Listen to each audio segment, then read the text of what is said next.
Apocalipse 14, verso 8. E outro anjo seguiu dizendo: caiu Babilônia, aquela grande cidade, em razão de que, proveniente de dentro do vinho da ira, da fornicação dela, ela fez beber a todas as nações. E o terceiro anjo o seguiu, dizendo em grande voz: se algum homem a besta feroz adora e a imagem dela, e se recebe a marca sinal dela sobre a testa dele ou sobre a mão dele, também ele beberá do vinho da ira de Urim, aquele tendo sido derramado para fora, não diluído no cálice da sua ira, e será atormentado em fogo e enxofre na presença dos santos anjos e na presença do Cordeiro. E a fumaça do tormento deles sobe para os séculos dos séculos. E não tem repouso dia e noite aqueles que estão adorando a besta feroz e a sua imagem, a quem quer que receba a marca sinal do seu nome. Aqui a paciência dos santos está. Aqui estão aqueles que estão preservando e obedecendo aos mandamentos de Urim, a fé de Yahushua. Na verdade, a fé do Cordeiro, né? Porque o que está em vigor aqui são obedecendo aos mandamentos, né? Não são só os 10, é óbvio que não são só os 10, justamente porque aqui está falando sobre adoração, certo? E a adoração completa está em todos os mandamentos e referente à fé no Cordeiro. Em qual Cordeiro? O Cordeiro verdadeiro, que inclusive Roma substitui pelo falso, que morre no 6º dia da semana, pelo qual é inventado um sinal que é colocado na fronte, feito com a mão, e pelo qual que muitos não fazem esse sinal, porém aceitam a imagem dessa besta. Você pode até não fazer o sinal. A imagem do sinal da besta, Isso. porque ele morre na sexta-feira, ressuscita no domingo, e como ele falou, né, muitos não fazem o sinal, mas aderem à doutrina do sinal da besta, a imagem, né, a imagem da doutrina. Então, os que não recebem o sinal da besta são os que possuem paciência, os santos que guardam os mandamentos e têm a fé no verdadeiro Cordeiro. Toda essa leitura que nós fizemos, agora nós vamos fazer um resumo do contexto geral. Imagine você, Daniel tem a visão de que a besta feroz, a quarta fera, iria fazer a modificação, ia jogar por terra os mandamentos e o tempo, e o que faria prosperaria. E ele fez exatamente isso. Você vai notar que quando a profecia se cumpre em Yahushua, o verdadeiro Cordeiro que morreu no 4º dia da semana, como está descrito na profecia que fez cessar ali de Daniel na metade da semana, você tem 3 dias para trás e 3 para frente, a metade é o 4º. Se a semana tem 7 dias, né? Então o Cordeiro verdadeiro, ele extingue de uma vez por todas o sacrifício na metade da semana. É por isso que o judeu não aceita, é por isso que o judeu não quer. Justamente porque a profecia foi cumprida nele, mas ele não veio para reinar como eles esperavam. E além do mais, esse Mashiach que se enquadra na profecia, ele não celebra o Pessa no dia que o judeu celebrou naquele ano. Você percebe que ele morre na quarta-feira, no 4º dia da semana, ele é preso naquela noite, ele já tinha celebrado o Pessa, e aí os sacerdotes dizem assim: olha, os corpos não podem ficar no madeiro por causa do sábado, da festividade do Pessa. É Pessa, ou seja, eles iriam celebrar o Pessa ainda no outro dia. Então, o Mashiach verdadeiro, ele restaura toda a Torá, toda, que foi manipulada, que é vinho de Babilônia trazido lá do primeiro povo, lá onde estava Daniel, que são os babilônicos. Ele traz a adoração à lua, o povo começa a observar, usar a lua para fazer a observação. As marcações. Leia, estude, observe. Não acredita no que eu estou dizendo, eu só estou trazendo informação, não quero formar opinião sua, mas leia e observe. Eles trazem para o costume deles essa tradição desses povos, e depois todas as outras bestas que surgem após a primeira, elas colocam o vinho de Babilônia dentro da nação escolhida, e é descrita ali em Daniel e é descrita em Apocalipse. porém o quarto animal, que une todas as fés dos outros, que a grande Babel, existe uma grande meretriz, Isso. que é uma cidade. Isso. A Babel da profecia, ela une todo o paganismo, certo? E a besta que carrega... Ela se prostitui, na verdade, com todos os dogmas pagãos e coloca dentro da sua doutrina. A besta que carrega, essa besta ela possui nomes de blasfêmia, ela carrega toda essa doutrina do mundo, porque ela representa o próprio Satanás. Ela é contra o serviço sacerdotal celeste. Então jamais ela iria aceitar o verdadeiro cordeiro e o verdadeiro sacerdote. Então, e o Messias falou a respeito dessa Babilônia, dessa grande meretriz. Ele se dirigiu-se a ela em seus discursos, ali no meio da multidão, ao ar livre, quando ele era testado, quando ele era empurrado contra a parede. Ele falou sobre essa situação dessa meretriz, dessa prostituta. Então Daniel questiona o mensageiro e ele diz: até quando? Até 2.300 tardes e manhãs e o santuário será purificado.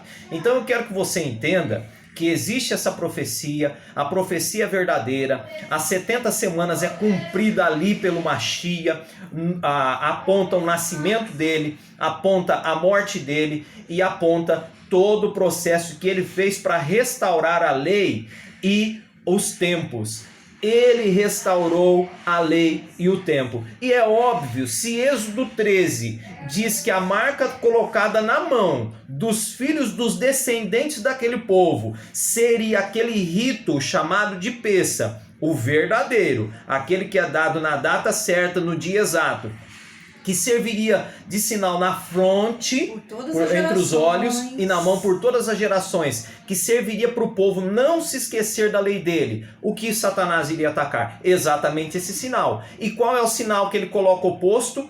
O oposto é o sinal exatamente dele, da besta, da falsa besta e da imagem dele. E ele usa a escritura, ele usa os evangelhos, ele usa até os mandamentos, ele usa um pouco da lei do Criador, sim, para poder modificar aquilo que é verdadeiro e colocar o falso. E hoje, ele é astuto. E hoje, para cada religião no mundo, seja ela cristã, islamista, hinduísta, eles possuem um profeta.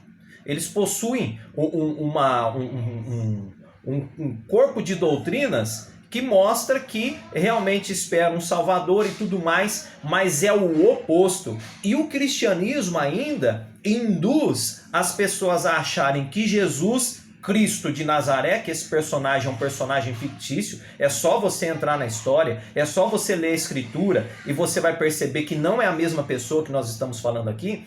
Você vai perceber que eles usam esse personagem, usa lá Mateus 5, não, mas Jesus não aboliu a lei. Não, ele não aboliu mesmo, ele nem participou da situação naquela época.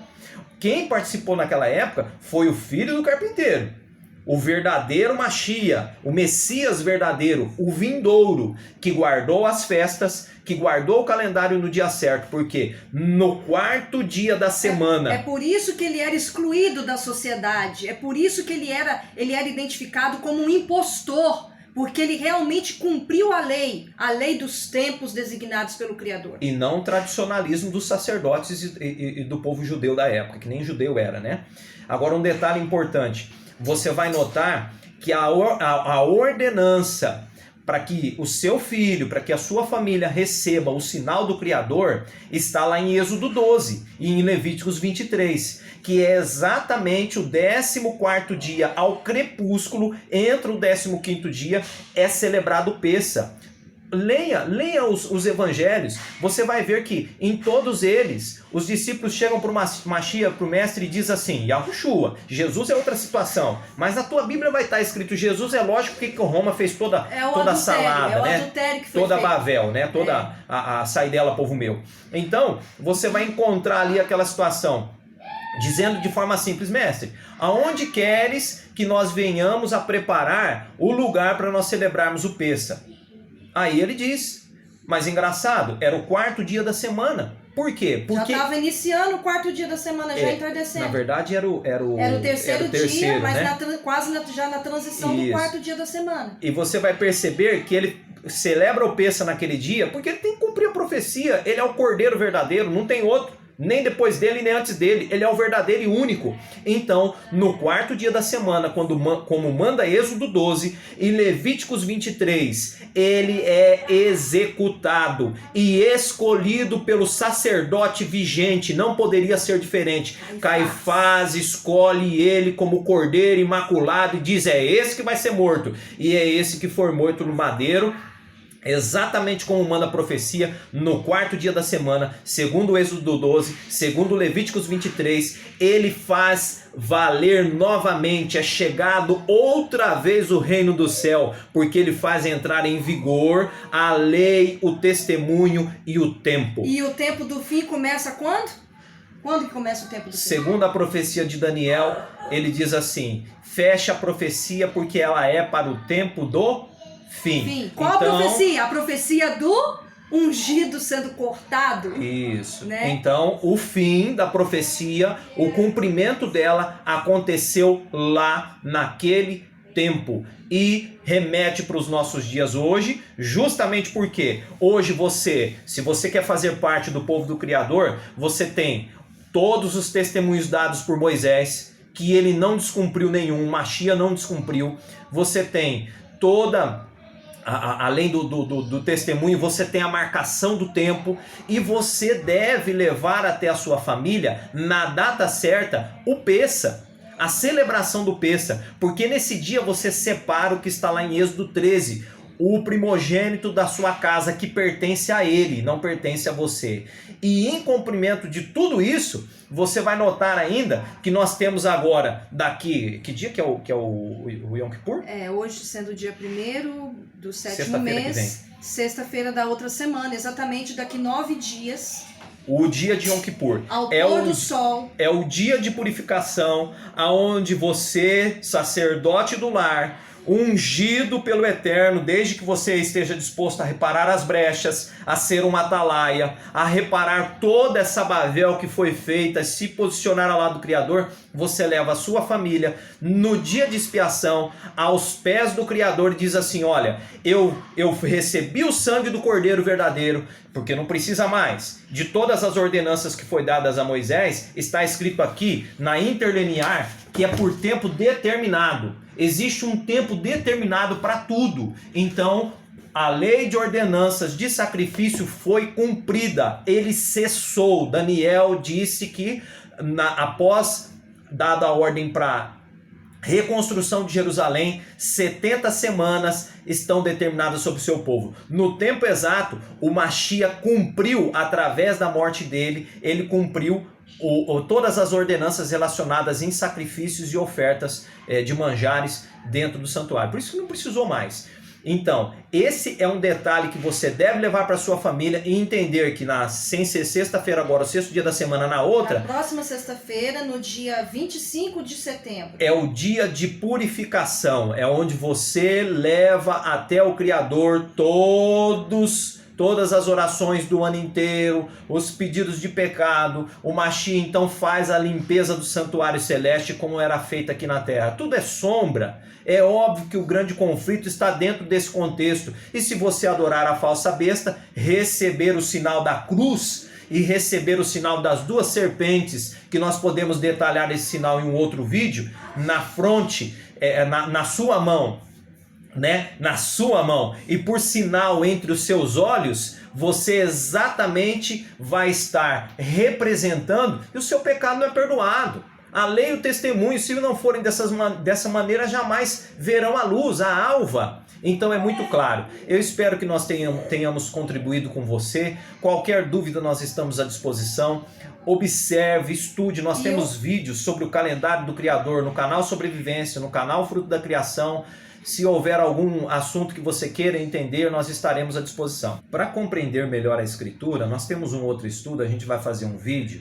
Você precisa de entender que a Escritura, ela tem incluída nela tradicionalismo e tipos de tradução. Então, existe tradução interlinear, que é essa aqui, que é a melhor tradução. Você tem a frase em cima e o verso embaixo. Aliás, a palavra em cima e a tradução da palavra embaixo, palavra por palavra, mesmo que a concordância gramatical não fique exata, tá? Essa é uma das melhores tradução para você utilizar.